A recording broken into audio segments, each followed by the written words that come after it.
transgender movement is not new. It goes all the way back to ancient Egypt. You see, there was a certain pharaoh, unknown for many, many years. I think it was about 100 years, 150 years ago, they rediscovered him. And this pharaoh was erased from the history of ancient Egypt because he was very controversial. He did a lot of things that hugely changed Egyptian religion in particular. Some even believe he was the originator of monotheism.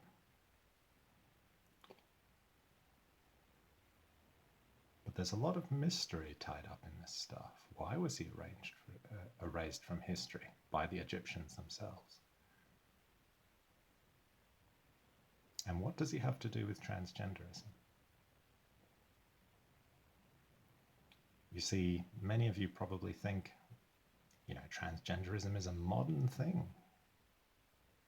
It's only like the last few years where it's really exploded.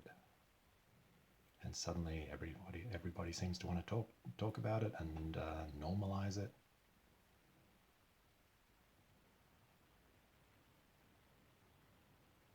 The pharaoh was called Akhenaten.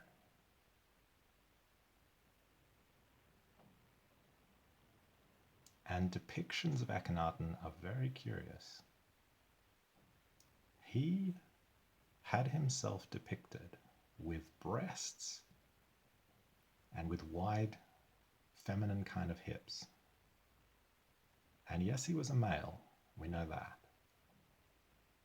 So why did he want to transgender himself?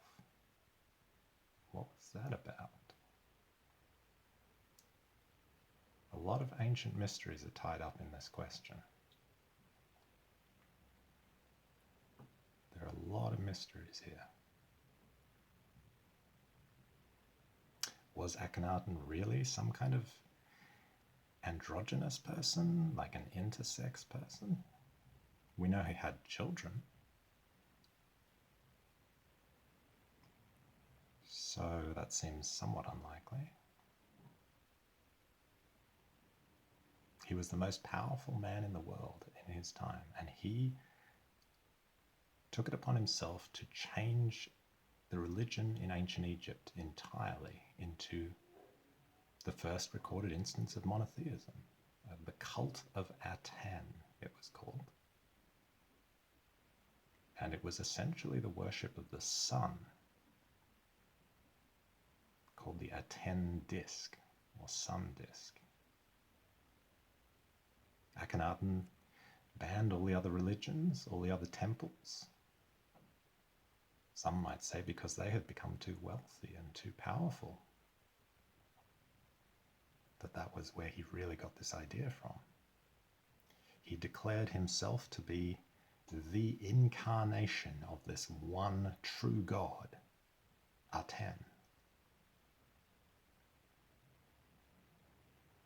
He spent a lot of time changing religion and changing the culture, the religion in Egypt itself, erasing the old temple practices and chipping off all kinds of things, all kinds of hieroglyphs to create his new cult of Aten as the one religion of ancient Egypt.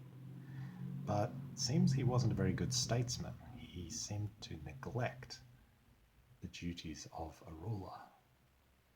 Some might say that because he considered himself the incarnation of the one God, he felt himself a bit above those things. But that's just the background. The real question here is, what's the connection between one pharaoh, thousands of years in the past, and transgender movement today, which is skyrocketing in popularity? Well, Well, there's a big connection. There's a very deep connection. But it's very hard to tease out, very hard to understand. The truth is, many elites in history have been transgender, just like Akhenaten. It's just that they hid it. They didn't want you to know their secret. Now, everybody wants to be transgender just like them.